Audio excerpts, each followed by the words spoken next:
ఓం శ్రీ సద్గురు చరణారవిందాభ్యాం నమః. ఓం శ్రీ గణేశ శారదా సద్గురు మంగళమూర్తిభ్యో నమః. ఓం నమో భగవతే వేదవ్యాసాయ నమః. ఓం నమః ప్రణవార్థాయ శుద్ధజ్ఞానైకమూర్తయే నిర్మలాయ ప్రశాంతాయ దక్షిణామూర్తయే నమః. ఓం ఈశ్వరో గురురాత్మేతి మూర్తిభేద విభాగినే వ్యోమవద్వ్యాప్తదేహాయ దక్షిణామూర్తయే నమః. శ్రీ గురుగీత తృతీయోధ్యాయము. అయితే శ్రీ గురుగీతను ఎవరైతే జపిస్తూ ఉంటారో తదేకమైనటువంటి ఇతర సంకల్పాలు లేకుండా నిష్ఠాపరులై శ్రీ గురుతత్వాన్ని తెలుసుకొని దాని గురించే భావిస్తూ దాని గురించే ఆలోచన చేస్తూ తన్మయత్వంతో శ్రీ గురుగీతను జపిస్తూ ఉన్నారు. శ్రీ గురుదేవుడు అనేటువంటి పరవస్తువు తప్ప మరొకటి ఏ విషయాన్ని కూడా చింతింపని వారే తదేకమైన శరణాగతులే ఏకాంత భక్తులై ఉంటూ ఉన్నారో అట్టి అఖండమైనటువంటి పరిపూర్ణ జ్ఞాన స్వరూప పరమైకాంత గురుభక్తులను సందర్శించినందువల్ల లేక వారిని తాకినందువల్ల స్పృశించినందువల్ల అంటే దర్శనము కానీ స్పర్శనము కానీ సరిపోతుంది. దివ్యమైనటువంటి ఆత్మజ్ఞానం కలుగుతూ ఉంటుంది. ఆ గురుభక్తులని దర్శించిన స్పర్శించిన జన్మరహితమైనటువంటి స్థితిని పొందుతూ ఉంటారు. వారి యొక్క దర్శనం కానీ స్పర్శనం కానీ మొదలైనవన్నీ కూడా ముక్తికి కారణాలే అని చెబుతూ అటువంటి మహాత్ములు సర్వ పాపరహితులు, సర్వ కిల్బిషరహితులు కాబట్టి వారి యొక్క దర్శనం కానీ స్పర్శించడం కానీ వారిని చూచిన వారిని తాకి అంటుకుని నమస్కరించినా కూడా అటువంటివి అలా చూడడము కానీ అంటుకొనడానికి కానీ చాలా దుర్లభం. అసలు వాళ్ళు కనబడరు. మరి ఎందుకు వాళ్ళు లేరా అంటే ఉన్నారు, కానీ వాళ్ళు తమను తాము ప్రకటించుకోరు. అటువంటి వారిని గుర్తించడం, మరి గుర్తించి వారిని చూడడం నమస్కరించడం అనేది చాలా దుర్లభం. అంటే అది చాలా కష్టం అన్నమాట. ఒకవేళ లభించిన వారు గనక యోగవశాత్తు లభించిన వారి దర్శనం కానీ వారి స్పర్శనం కానీ వారు వెంటనే తరించిపోతారు అని చెబుతూ, అంతేకాదు కేవలం శ్రీ సద్గురుమూర్తి యొక్క స్వరూపం ఇట్టిది అని తెలిసి ఉపాసించేటువంటి వారు ఎటువంటి స్థితిని పొందుతూ ఉంటారు అనే విషయాన్ని మనం ఇప్పటిదాకా కూడా తెలియజేసుకున్నాం. ఇంకా కూడా శ్రీ సద్గురు తత్వం ఎరిగినటువంటి పరమ భక్తుల యొక్క ఆత్మ పరిశుద్ధమైపోతుంది. ఎటువంటి మాలిన్యాలు కానీ ఉండవు. అంత ఆత్మవాణి యొక్క ఆత్మ పరిశుద్ధమై స్వచ్ఛమై జ్ఞానరూపమై స్వస్వరూపస్థితమై ఎల్లప్పుడూ కూడా తన యందు తన ఆత్మస్థితిని గాంచుచూ ఉంటాడు. దాని యందు గాంచుచూ అలాగే స్థిరపడి ఉండి పరబ్రహ్మమునందు ఐక్యాన్ని పొందుతూ ఉంటుంది. అటువంటి జ్ఞాన సంపన్నులు నిరుపాధికమైనటువంటి పరమాత్మ స్వరూపులే అవుతూ ఉన్నారు. ఏ విధంగా? అటువంటి జ్ఞాన సంపదను పొందినప్పుడు, మామూలు సంపద ఉన్నప్పుడు మన శరీర సంబంధమైన అవసరాలను తీర్చుకోవడానికి ఈ యొక్క ఉపాధితో కూడుకొని సరిపోతుంది. అదే జ్ఞాన సంపద కూడా అలాగే సమృద్ధిగా ఉన్నప్పుడు మరి అంత సమృద్ధి అయినటువంటి జ్ఞానాన్ని సముపార్జించుకున్నటువంటి వాళ్ళు నిరుపాధికమైన పరమాత్మ స్వరూపమే అవుతూ ఉన్నారు. ఇక్కడ పరమాత్మ స్వరూపము అంటే ఉపాధి రహితము అని కదా మనం చెప్పుకున్నాం. రూపము కానీ నామము కానీ క్రియ కానీ లేవు. అనంతమైన రూపాలు, అనంత కోటి నామాలు, అనంతమైనటువంటి క్రియలు, సర్వేక సమస్తము కూడా తానే అయినప్పుడు ఒక పేరుకి ఒక రూపానికి ఒక కార్యానికి లోబడి ఉంటుందా పరమాత్మతత్వం? అందుకే నిరుపాధికమైనటువంటి పరమాత్మ స్వరూపమే అవుతూ ఉన్నారు అని చెబుతూ ఎటువంటి ఉపాధిని తీసుకోకుండా ఎటువంటి పరిచ్ఛిన్నత్వము లేకుండా పరమాత్మ స్వరూపులే అవుతూ ఉన్నారు అంత జ్ఞానాన్ని సముపార్జించుకున్నటువంటి వారు. ఎలాగంటే నదులన్నీ కూడా మహావేగంతో కానీ నెమ్మదిగా కానీ ప్రవహించి ఉధృతంగా వాగులు వరదలు పొంగినప్పుడు, వరదలు వచ్చి వాగులు పొంగినప్పుడు ఆ నదులు కూడా బాగా వాటి స్థాయికి మించి ప్రవహించేటప్పుడు ఉధృతంగా సముద్రం ముఖం వైపు సముద్రాభిముఖంగా ఎదురుగా పయనించి శీఘ్రతరంగా సముద్రంలో కలుస్తాయి. అలాగే మరి అదే నెమ్మదిగా కొంచెం వర్షాలు తక్కువై వరదలు లేకపోతే నిదానంగా వచ్చి ఆ నదులు ఎట్టకేలకు ఏంటి అంటే నదులన్నీ వచ్చి సముద్రాన్ని చేరవలసిందే. అలా వేగంగా వచ్చి సముద్రంలో చేరినా, నెమ్మదిగా వచ్చి సముద్రంలో చేరినా కూడా మళ్ళీ నదికి ఒక రూపం ఉంటుందా? ఉండదు. సముద్రంలో కలిసిపోయిన తర్వాత నది రూపం ఉండదు. నది నీళ్ళ యొక్క రుచి కూడా ఉండదు. సమస్తము కూడా ఎంతవరకైతే నది సముద్రంలో కలుస్తుందో అంతవరకు అది సముద్ర రూపాన్నే దాలుస్తుంది, సముద్రము యొక్క తత్వాన్నే చెందుతుంది. కాబట్టి ఈ విధంగా సముద్రంలో అంటే మహావేగంతో ప్రవహిస్తూ వచ్చి సముద్రంలో కలిసి ఆ నదులన్నీ కూడా ఏ రూపాన్ని పొందుతూ ఉన్నవి అంటే సాగర రూపాన్నే పొందుతూ ఉన్నవి, సాగర రూపంగానే అవుతూ ఉన్నవి. అలాగే జీవులంతా కూడా ఈ సంసారగతిని అనుసరించి, సంసారగతి అంటే ఉపాధులు పొందడం, వదిలివేయడం, మళ్ళీ కూడా వదిలివేశాక మళ్ళీ క్రొత్తమైనటువంటి ఉపాధులు పొందడం, మళ్ళీ వదిలివేయటం, ఈ విధమైనటువంటి స్థితిని ఈ చక్రభ్రమణాన్ని అనుసరిస్తూ వచ్చి ఆ గమనం చేస్తూనే ఉన్నారు. రావడం పోవడం, పోవడం రావడం అనేటువంటిది.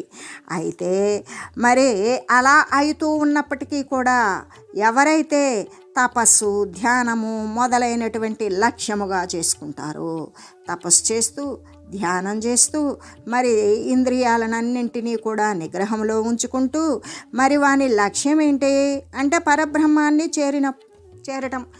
ఎప్పుడైతే తపస్సు ద్వారా, ధ్యానం ద్వారా, ఇటువంటి గురుగీత పఠనం ద్వారా జ్ఞానాన్ని సమీకరించుకొని ఆ జ్ఞానం ద్వారా ధ్యానము, మరి ఆ జ్ఞానం ద్వారానే జపము, తపము ఇటువంటివన్నీ చేసి ఆ ధ్యానము, ఆ జ్ఞానము, ఆ తపస్సు ద్వారా వాని లక్ష్యమైనటువంటి ఆ పరబ్రహ్మమును చేరినప్పుడు ఆ స్వరూపుడే అవుతూ ఉన్నాడు.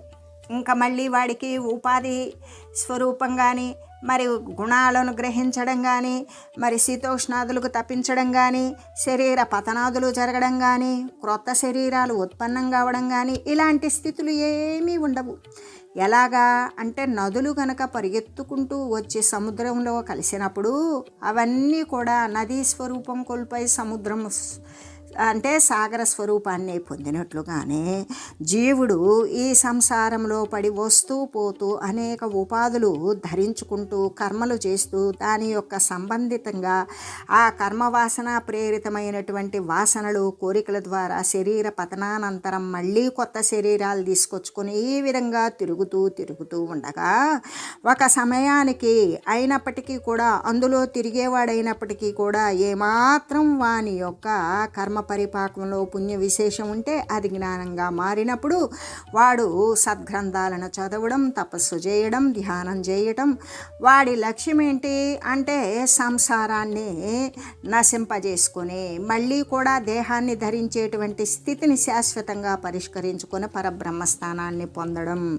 అనే లక్ష్యముతో ఎప్పుడైతే ఈ తపోధ్యానాదుల చేత బలిమి చేకూర్చుకొని ఆ దృఢతరమైనటువంటి భక్తితో వాడు తన లక్ష్యమైనటువంటి తన గమ్యమైనటువంటి పరబ్రహ్మాన్ని చేరుతాడు. పరబ్రహ్మాన్ని చేరినప్పుడు ఇక పరబ్రహ్మ స్వరూపమే అవుతాడు. అంతేకాని మళ్ళీ తన ఒక జీవుడు, తన ఒక ఉపాధి అనేటువంటి ప్రత్యేకమైనటువంటి స్థితులు నశించిపోయినప్పుడే వాడు పరబ్రహ్మ స్వరూపుడయ్యాడు. వారి యొక్క నామరూపాలు అని ఉంటాయి కదా, ఏ సుబ్బయ్యో ఎల్లయ్యో ఉంటాయి కదా. అంటే ఇప్పుడు పరబ్రహ్మ స్వరూపుడు అవుతున్నాడు అంటే శరీరం నశించిపోతుందనే, శరీరం ఉండగా కూడా వాడు పరబ్రహ్మ స్థానాన్ని పొందినవాడై ఉండవచ్చు. దానినే కదా జీవన్ముక్తి అని చెప్పుకోవడం. జీవించి ఉండగానే ముక్తత్వాన్ని చెందడం, ఈ సంసార స్థితి నుండి, ఈ దృశ్యమాన జగత్తు నుండి కూడా వాడు విడివడి ఉండడం, వాటిని అస్థిరమైన పదార్థాలుగానే చూస్తూ శరీరం ఉన్నంతసేపు కూడా యథాప్రాప్తమైన వ్యవహారాన్ని సల్పుచూ ఉన్న వాటికి అంటకుండా పరబ్రహ్మస్థితి ఎందే వాడు పరిడివిల్లుతూ ఉంటాడు. కాబట్టి వాడు ఆ పరబ్రహ్మానందమునందే పరివ్యాప్తమై ఉన్నాడు. కాబట్టి వారికి ఒక నామరూపాలు, చూసేవారికి పిలిచేవారికి మాత్రమే వారికి రూపము నామము అనేటువంటిది ఉంటుంది.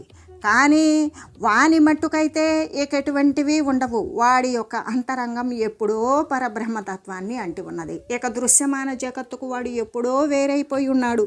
అప్పుడు వాడు పరబ్రహ్మ స్వరూపమగుచు పరబ్రహ్మమే అయి ఉన్నాడు. ఇంకా జలములో కలిసి ఏకత్వాన్ని పొందుతుంది కదా. ఒక జలం ఉంది, ఆ జలములో ఇంకొక జలము తీసుకొచ్చి పోసాం. ఆ జలము ఈ జలము ప్రత్యేకంగా కనిపిస్తుందా? కనిపించదు. ఎలాగా అంటే జలములో జలము ఏకమే అవుతూ ఉంది కాబట్టి. అలాగే నీళ్ళలో నీళ్లు కలుస్తాయి, పాలలో పాలు కలుస్తాయి. అంతేగాని పాలలో నీళ్లు కానీ నీళ్ళలో పాలు కానీ కలుస్తాయా? కలవు. అది అక్కడ భేదత్వమే ఉంటుంది, కలిసినట్టు కనబడుతుంది. కానీ ఏ విధంగా చిక్కని పాలున్నాయి, దాంట్లో మళ్ళీ అంతే సమానమైనటువంటి నీళ్లు పోసాం, పొయ్యి మీద పెట్టాం, వాటిని వేడి చేసాం, తర్వాత తోడు వేసాం, తోడు వేసిన తర్వాత మనం పోసినటువంటి నీరు సపరేట్ అయిపోతుంది. అది పల్చగానే ఉంటుంది, లేదా సపరేట్ అయిపోతుంది. అది ప్రత్యేకమైపోయి నీరు వేరైపోతుంది. లేదా ఒక రాజహంసల ముందు పెడితే అది నీటిని పాలని కూడా వేరు చేసేటువంటి నేర్పు కలిగినటువంటిది హంసలు. కాబట్టి ఇక్కడ నీళ్ళల్లో పాలు కలిపిన, పాలల్లో నీళ్లు కలిపిన ఏ విధంగా ఉంటుంది? భిన్నత్వమే ఉంటుంది. అదే నీళ్ళల్లో నీళ్లు కలిపితే భిన్నత్వం లేదు. మరి పాలలో పాలు కలిపితే అక్కడ భిన్నత్వం లేదు, అవి ఏకమై అయిపోతూ ఉన్నవి.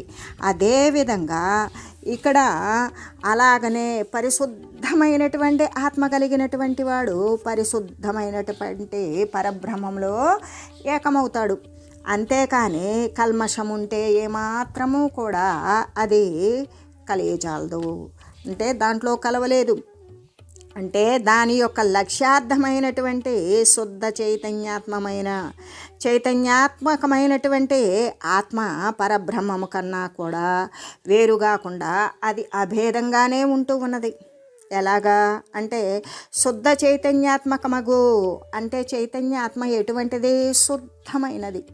అటువంటి శుద్ధ చైతన్యాత్మకమగు ఆత్మతత్వము పరబ్రహ్మము కంటే వేరా అంటే పరబ్రహ్మతత్వం కూడా అటువంటి విశుద్ధమైన చైతన్యాత్మకం. అయితే ఇక అది ఏకత్వాన్నే పొందుతుంది కదా. అక్కడ భేదస్థితి అనేది లేదు కదా. ఎలాగంటే ఇప్పుడు కుండ ఉన్నది, ఆ కుండ మరి ఆ కుండ ఉన్నప్పుడు కుండలో ఏమున్నది అంటే పోస్తే నీరు ఉంటుంది, లేకపోతే ఖాళీ ఉంటుంది. ఖాళీయే కదా ఆకాశం. అయితే ఆ కుంభం అనేటువంటిది, ఆ కుండ అనేటువంటిది పగిలిపోతే దానిలో ఉన్నటువంటి ఖాళీ ఏమైంది అంటే మన చుట్టూ ఉన్నటువంటి ఖాళీలోకి అది ఇక్కడి నుండి అక్కడికి వెళ్ళిపోయిందా? లేదు.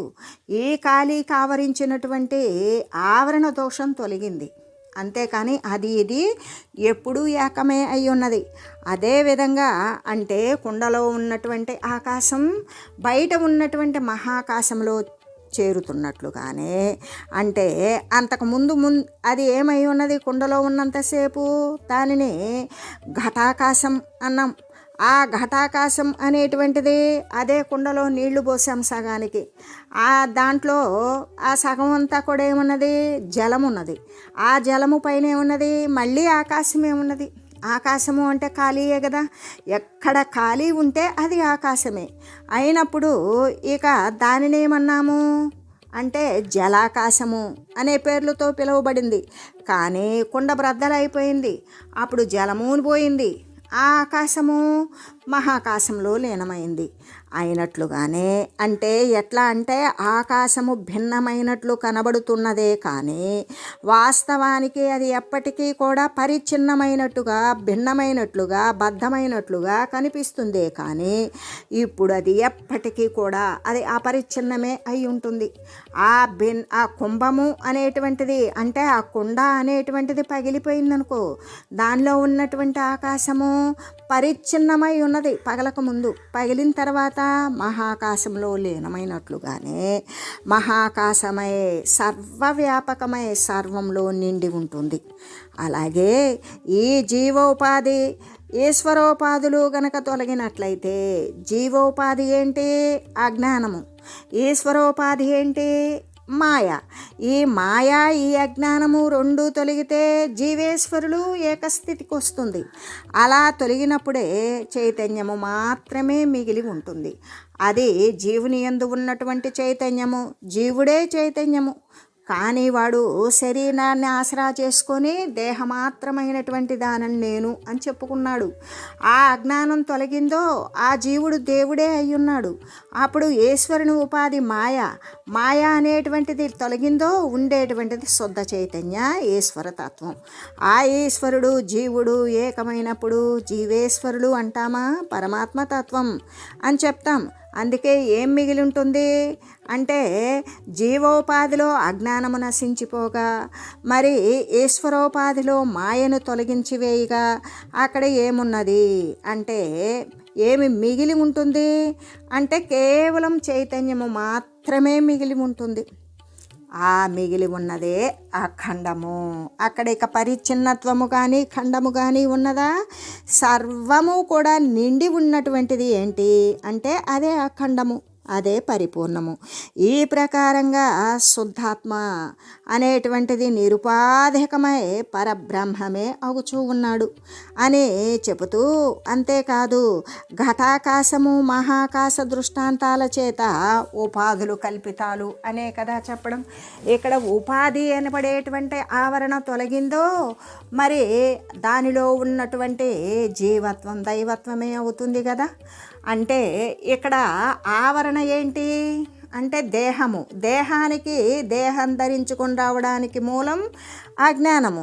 ఆ అజ్ఞానము నశించిందో ఇంకా వాడు అంటే ఉపాధులన్నీ కూడా కల్పితాలే అని చెప్పడం. ఘటాకాశం ఆటాకాశం మహాకాశం అనేటువంటి దృష్టాంతం అంటే సాదృశ్యం ఎందుకు చెప్పాము అంటే ఉపాధులు అన్నీ కూడా కల్పితమైనవే.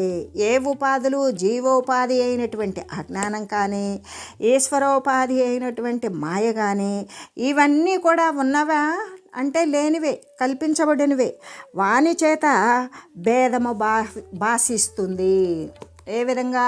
ఈ ఉపాధి భేదాల చేతనే మనకి అక్కడ వ్యత్యాసం అనేది కనబడుతూ ఉంటుంది.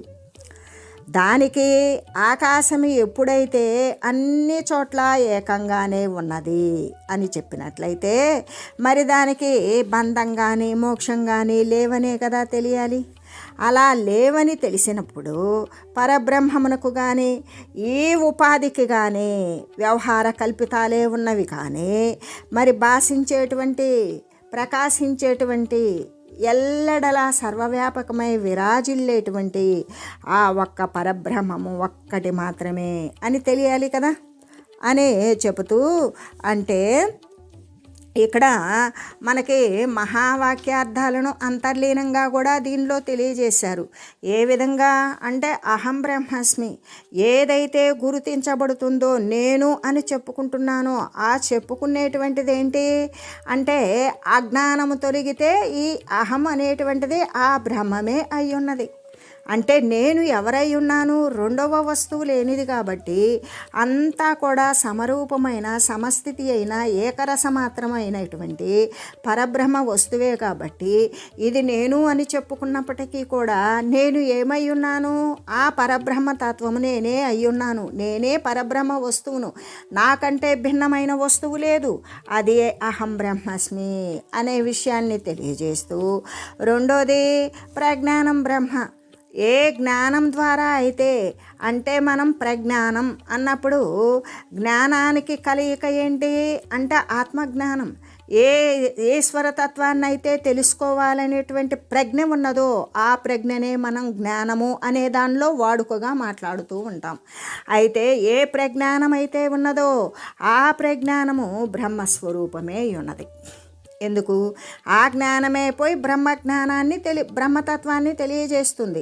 బ్రహ్మతత్వం ఏమని తెలియబడింది? ఇక్కడ ఉండేటువంటిది ఒకటే వస్తువు, సర్వేక సమస్తం జగద్వ్యాపకంగా కనబడినప్పటికీ కూడా సర్వము కూడా ఉండేటువంటి ఏకరసమాత్రమైనటువంటి పరబ్రహ్మ వస్తువు ఒకటే, ద్వితీయం నాస్తి, రెండవది లేదు అని చెప్పినప్పుడు వాని యొక్క ప్రజ్ఞానం ఏమైంది? బ్రహ్మస్వరూపమే అయ్యింది. పోతే అయమాత్మ బ్రహ్మ. అయం అంటే ఈ ఆత్మ ఇందులో ఉన్నటువంటి ఏ ఆత్మస్వరూపం అయితే ఉన్నదో అది ఏమై ఉన్నది అంటే పరమాత్మే అయి ఉన్నది. ఆ పరమాత్మ కంటే భిన్నమైనటువంటి శరీరం కానీ మరొక తెలివి కానీ మరొక వస్తువు కానీ భిన్నత్వం కానీ ఎందు చూచినా లేదు. సర్వేక సమస్తం సదా సర్వసాధారణంగా ఉన్నట్లుగానే ఉన్న ఎటువంటి అతిశయ స్వాతిశయాలు లేకుండా ఉండేటువంటిది కేవలం పరబ్రహ్మ వస్తువే. ఈ ఆత్మ పరబ్రహ్మమే నేను అని చెప్పబడేటువంటిదే అయమాత్మ బ్రహ్మ. మరి ఇక తత్వమసి అంటే తత్తు త్వము అసి అనేటువంటి పదాలు 3 ఉన్నప్పటికీ కూడా తత్తు సర్వవ్యాపకమైన పరబ్రహ్మ వస్తువు ఏదైతే ఉన్నదో అది నీవే. త్వము నీవు, అసి అయ్యున్నావు, నువ్వేమై ఉన్నావు. ఆ పరబ్రహ్మతత్వము కంటే నువ్వు భిన్నము కావు. నీవు కాదు, నేను కాదు. సర్వేక సమస్తం గుర్తించేటువంటి ప్రతి వస్తువు, తెలియబడేటువంటి ప్రతి వస్తువు, తెలుసుకునేటువంటి తెలివి కూడా పరబ్రహ్మ వస్తువే. అంతకు మించి మరొక వస్తువు లేదు. అక్కడ ఉండేటువంటిది ఏకో బ్రహ్మం ద్వితీయం నాస్తి. అక్కడ మరి బ్రహ్మసత్యం జగన్మిథ్య అని చెప్తూ ఉన్నారు కదా అని అన్నప్పుడు జగత్తు మిథ్యే, కానీ అక్కడ మిథ్య అని చెప్పడానికి బ్రహ్మసత్యం అన్నప్పుడు ఉండేటువంటిది బ్రహ్మమే. నువ్వు జగత్తుగా చూస్తావో, లేదా దృశ్యంగా చూస్తావో, ప్రకృతిగా చూస్తావో, దేహంగా చూస్తావో, సర్వేక సమస్తము కూడా ఉండేటువంటి వస్తువు బ్రహ్మ వస్తువు తప్ప మరొకటి లేదు. నువ్వు ఊహించుకొని మాయా కల్పితాలు నువ్వు కల్పించేసుకొని నువ్వు వివిధ రకాలుగా భిన్న స్థితిలోకి వెళ్ళిపోయి అబద్ధ స్థితిలో నువ్వు ఆరూఢుడు అయితే ఆ అవస్థను నీవే పడతావు. వాస్తవానికి విచారించి చూస్తే నీవు భిన్నమైన వస్తువు కానే కావు, ఆ పరబ్రహ్మతత్వానివి నీవే అని చెప్పేటువంటి మహావాక్య స్వరూపమైనటువంటి విషయాన్ని కూడా ఇందులో నిక్షిప్తం చేసి చెప్పారు. కాబట్టి అందుకే నదులన్నీ పోయి సాగరంలో కలిసిన సాగరం స్వరూపమే అవుతాయి, కానీ నదికి ఒక ప్రత్యేకమైన ఆకారం నిలిచి ఉండదు. అలాగే మరి అన్నది యొక్క నామరూపాలు పోతూనే ఉన్నాయి. జీవులు గనక ఒకవేళ సర్వము ఈ సంసారము నుండి విడివడి ధ్యానాదుల చేత బలపడివాడు ఆ పరమాత్మలో కలిసినప్పుడు నామరూపాలు లేకుండా పోతూ ఉన్నాయి అని తెలియజేస్తూ ఓం మంగళం శ్రీ గురుదేవాయ మహనీయ గుణాత్మనే సర్వలోక శరణ్యాయ సాధురూపాయ మంగళం. ఓం లోక సమస్త సుఖినో భవంతు. ఓం శ్రీ సద్గురు పరబ్రహ్మార్పణమస్తు. ఓం తత్సత్.